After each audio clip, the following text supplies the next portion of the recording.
Hello, everyone. Welcome to another installment of Radio Free Decipher. This is Evan Lorenz, sitting with me as always. Kyle Hoyer, how you doing? Good, good. We're joined today by TCG studio designer Mike Reynolds. How are you today? Good. How are y'all? Good. Let's let everybody know what you've been up to, perhaps most recently. The Mines of Moria set was your most recent completed product. Right.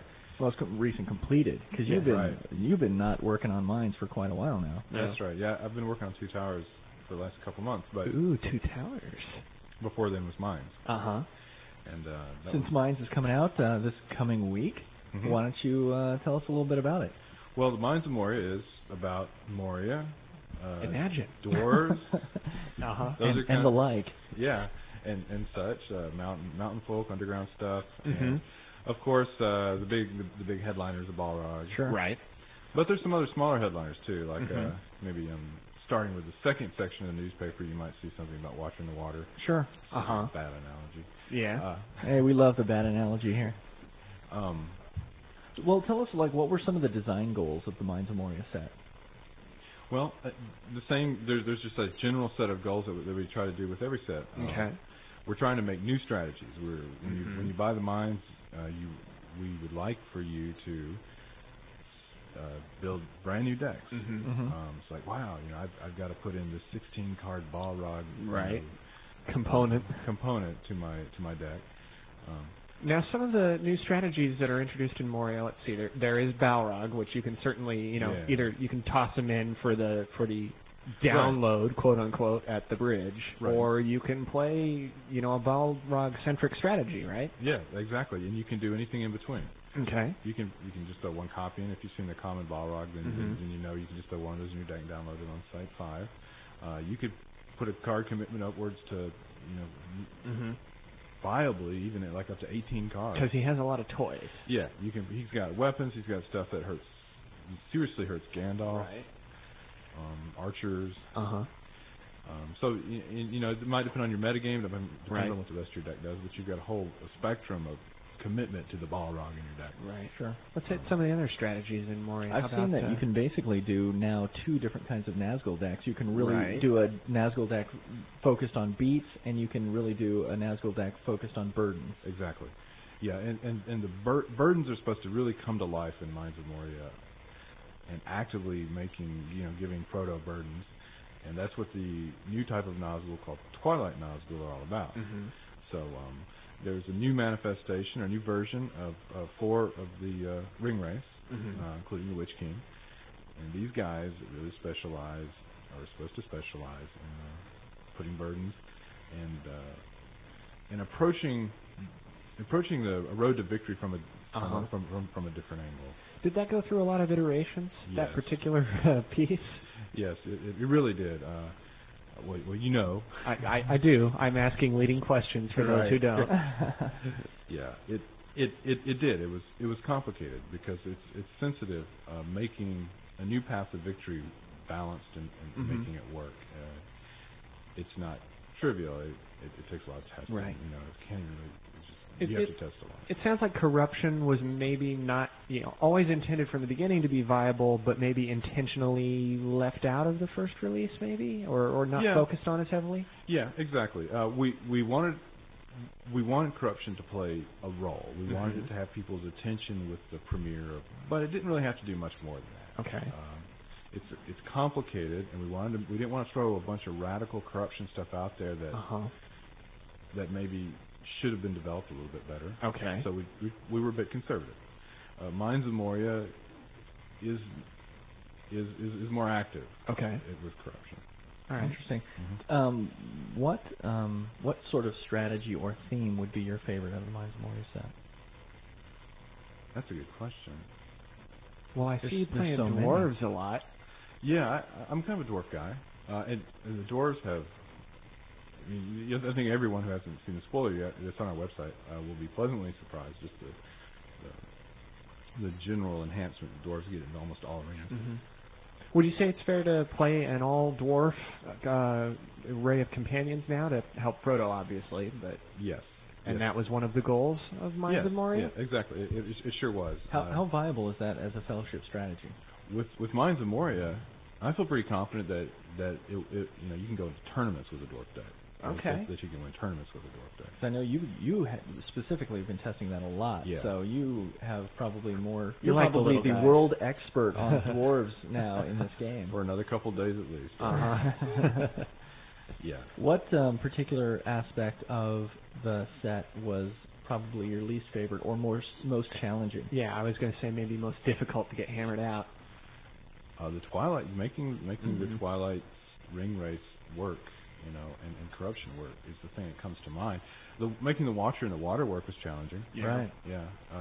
That's three different cards, all simulate the Watcher and the Water. Right. I remember several iterations of him too. I remember him being in the starter decks.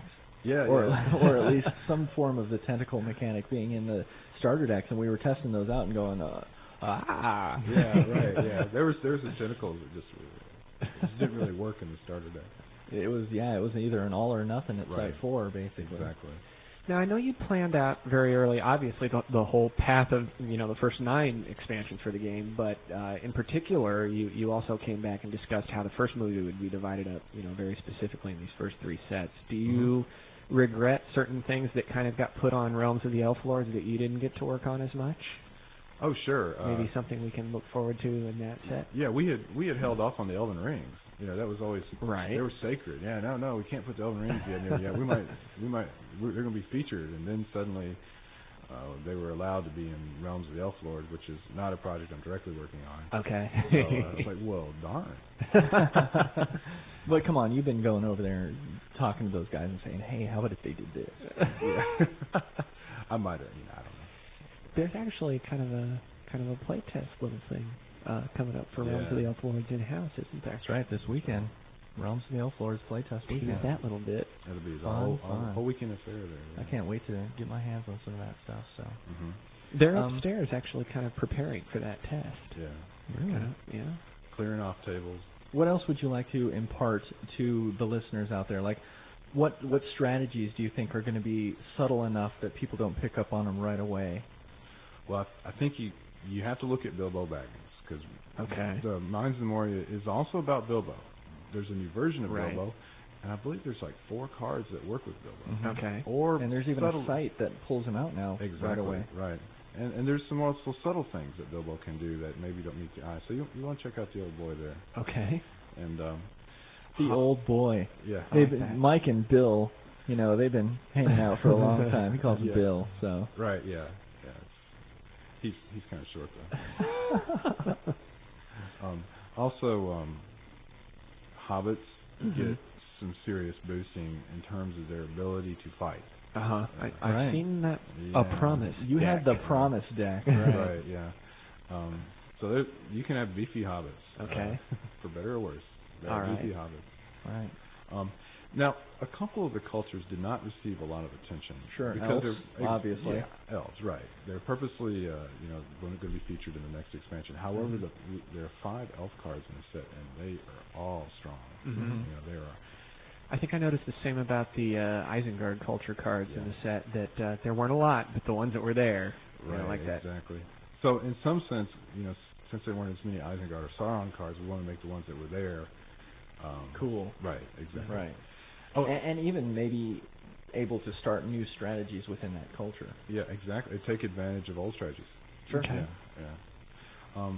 Also, there's some good metagame cards that are going to show up in Mines of Moria. There's several options against allies. If you're tired of your opponent's elf allies and you don't really feel like these things are quite efficient, you're not going to be able to efficiently deal with allies. There are options against that. There's some nice options against archery, like the cave troll has a chain. Okay. Which he specifically goes after archers with. Okay. And there's options against. There's one more thing. Rangers Versatility. Yeah, yeah, exactly. I know that one. there's a couple cards that not so subtly just hammer Rangers Versatility. Okay. So we're trying to open up the play environment in these ways. Yeah, an awful lot for 122 cards. Yeah. Yeah. Boy, that new Gandalf is awesome too. Aragorn Signet and draws a card. Oh yeah. Oh my lord. I'll be all over it playing him. Simple, clean, and potent. Yeah. Cool. Yeah. Well, anything else you want to leave us with here before we kind of let you get back to, working away? Yeah. No. Cool. That's about it. All right. Well, thanks for taking the time. Thanks so much, Mike. My pleasure. Glad to be here. Of course, we do have some more information to impart to you here. Why don't you lay it on us since you've got the notepad? Well, guess where I'm going to be this month? Where are you going to be this month? I'm going to be in the warm, sunshine state of California. Oh, here we go about California again. And, you know, the skies are so blue. Would you say they're cerulean blue? I suppose, man. I suppose. But I'm going to be at the Pasadena Grand Slam, the big Star Trek convention that happens annually. And the fan club, the Star Trek fan club, is going to, who's, you know, also kind of Decipher, is going to have, they're bringing in Vaughn Armstrong. Oh, yeah? Our good buddy Vaughn. He showed up again on Enterprise this week. I think it was his 4th appearance on Enterprise. Well, I was talking to him today. I can't say that. I'm sorry. He told me some upcoming stuff for the show. And I can't talk about it. Well, you know, I think it's all obvious to the fans that Vaughn's recurring. And not just as Admiral Forrest either. In the Sleeping Dogs episode, he played a Klingon again. His 3rd Klingon. Jeez.